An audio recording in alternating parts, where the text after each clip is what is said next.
Waiting society سے بھی نیچے کے درجے پر لے گئے ہیں. عام انسان صبح شام کی روٹی کے لیے مضطرب ہے. ایک بین الاقوامی ادارے کے مطابق کہ پاکستان کے 47% لوگ غربت کی لکیر سے نیچے چلے گئے ہیں. تاجر ہڑتالوں کی تیاری میں ہیں. پنجاب کا کسان چونکہ زیادہ گندم اگاتا ہے وہ تکلیف میں ہے، رل گیا ہے. باقی ایسا شنید ہے کہ انہوں نے فیصلہ کیا کہ ہم صرف اپنے بچوں کے لیے گندم پیدا کریں گے، ہم نے پاکستان کا ٹھیکہ نہیں لیا. ان حالات میں سیاسی پارٹیوں کی خاموشی، تاریخوں کی خاموشی بڑی خطرناک ہے. لوگ قیادتوں سے آگے نکل گئے ہیں. لاکھوں کی تعداد میں باجوڑ سے لے کر خیبر پختونخوا تک بغیر کسی قیادت کے نکل آئے ہیں اور آپ ان کے سلوگن سن رہے ہیں وہ کیا کہتے ہیں. ان حالات میں تحریک تحفظ آئین نے پاکستان نے فیصلہ کیا کہ ہم مزید شاید انتظار نہ کر سکیں. ایک بات طے ہے، نہ ہمارے کسی سے دشمنی ہے، نہ شہباز سے نہ کسی اس سے، لیکن ایک بات دنیا کو معلوم ہے کہ یہ حکومت زر اور زور کی بنیاد پہ لوگوں کو ڈرا دھمکا کر خرید کر وفاداریاں خرید کر بنائی گئی ہے اور اسی پہ ابھی تک لگے ہوئے ہیں. ایک معزز وزیر صاحب نے جو شریف آدمی ہے اس نے کہا کہ اگرچہ ہائبرڈ نظام کا تصور آئین میں نہیں ہے لیکن ہم چلا رہے ہیں. ان حالات میں پاکستان کے ان تمام لوگوں سے، چاہے ان کا تعلق کسی بھی طبقے سے ہو، کسی بھی پیشے سے ہو، جنہیں پاکستان عزیز ہے، پاکستان کا امن عزیز ہے، پاکستان کی ترقی عزیز ہے اور واقعی چاہتے ہیں کہ پاکستان ایشین ٹائیگر بنے، تو اس کا تقاضا یہ ہے کہ ہم نے اس حکومت کے خلاف، اس دل زدہ الیکشن کے خلاف ہمیں نکلنا ہوگا. کس طرح ہم نکلیں گے ہم کسی تو نہیں بتا سکتے. ہم نے بس یہ فیصلہ کیا جہاں جہاں عوامی تحریک چلے گی اپنی مفادات کے لیے، تحریک تحفظ آئین پاکستان ان کا ساتھ دے گی. تاجروں کی ہڑتال ہے، ہم نے پہلے ہی اپنے ساتھیوں سے کہہ دیا ہے کہ جو امداد ہماری ہو سکے تاجروں کی ہڑتال کے ساتھ ہماری حمایت جاری و ساری رہے گی.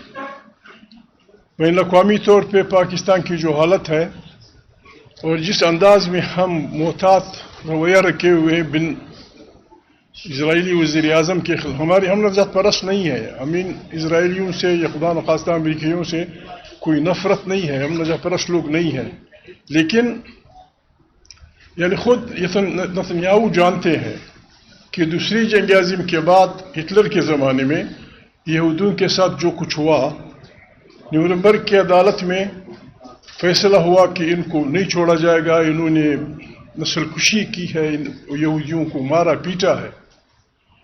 چاہیے تو یہ کہ ہماری یہ پارلیمنٹ آج پہلے نہ کر سکی اب کر لے.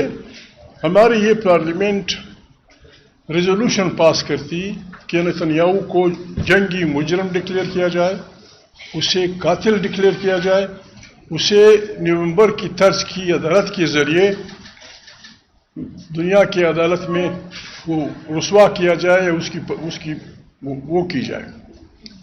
لیکن ہماری حکومت ماشاءاللہ بڑی فراخ دل ہے، دریا دل ہے.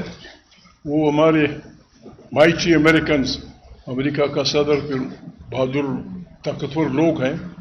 اس تمام بدعملیوں میں نتنیاہو کے ہمارا ٹرمپ صاحب ان کو سپورٹ کر رہے ہیں. شہباز بھائی بڑے دریا دل آدمی ہیں، وہ اور ان کے ساتھی پتہ نہیں امن نوبل انعام کہاں سے انہوں نے ڈھونڈا ہے، دیں گے پتہ نہیں لاہور میں دیں گے یا راولپنڈی میں یا ہمارے یہاں گاؤں منت اللہ کاریز میں دیں گے. ان حالات میں پاکستان کو بچانا ہر پاکستانی کا فرض ہے. پاکستان ایک رضاکارانہ فیڈریشن ہے، اس کا ایک معاہدہ ہے، آئین عمرانی معاہدہ ہوتا ہے، سوشل کانٹریکٹ. جب اس کو آپ درمیان سے نکال دیں گے پھر لوگوں کے رشتے ختم ہو جائیں گے. عدالت میں لوگ بیٹھے ہیں جس انداز میں 26ویں ترمیم پاس ہوئی، یعنی یہاں تک عدالت پارٹیزن ہو جائے کہ وہ ایک سیاسی پارٹی سے اس کا سمبل چھین لے. دنیا میں کہیں نہیں ہوا. سمبل چھین لے اور پھر جب ایک سپریم کورٹ فیصلہ کرے کہ فلانی سیٹیں فلانی پارٹی کا حق ہے، سپریم کورٹ کے فیصلے کو آدھے گھنٹے میں، مجھے ٹائم کا پتہ نہیں ہے، راجہ صاحب پتہ ہوگا، منٹوں میں فارغ کر دے کہ نہیں. اور پھر ہم سب ایسے سیاسی لوگ ہیں. دکھ کی بات ہے ایک پارٹی سے چھینی ہوئی سیٹیں ہم سیاسی پارٹیوں میں بانٹی جا رہی ہیں. کسی پارٹی نے انکار نہیں کیا. اتنی شرافت تو ہمارے پاس ہونی چاہیے تھی کہ بھائی ٹھیک ہے اب ہمیں دے رہے ہیں، بڑی مہربانی، یہ ہمارا حق نہیں ہے، یہ اس پارٹی کا ہے. ان حالات میں گلہ ہے ایسی پارٹیوں سے. میاں محمد نواز شریف کا سلوگن تھا ووٹ کو عزت دو. پیپلز پارٹی کا سلوگن تھا روٹی کپڑا اور مکان. سوشلزم ہماری معیشت، سیاست ہماری جمہوریت اور فلانا فلانا. یہ پارٹیاں مل کر اس بدبختی کو سپورٹ کر رہی ہیں. ان حالات میں ہمارے لیے ہاں ہم یہ واضح کرنا چاہتے ہیں، نہ ہم کسی کو گالیاں دیں گے، نہ کسی کو پتھر ماریں گے، نہ کسی کے خلاف غلط اور نامعقول زبان استعمال کریں گے. پھر بھی اگر کوئی ہمارے جمہوری حقوق ہمیں نہیں دیتا، ہمیں جیلوں کی طرف دھکیلتا ہے، میں اور علامہ صاحب تو ویسے بھی بوڑھے ہو گئے ہیں، چاہے جیلوں میں پڑے رہیں گے، سرکار کی کہیں گے، کوئی تکلیف نہیں ہوگی. اور یہ یار وہ بھی انشاءاللہ سب ہمت کریں گے. بڑی مہربانی.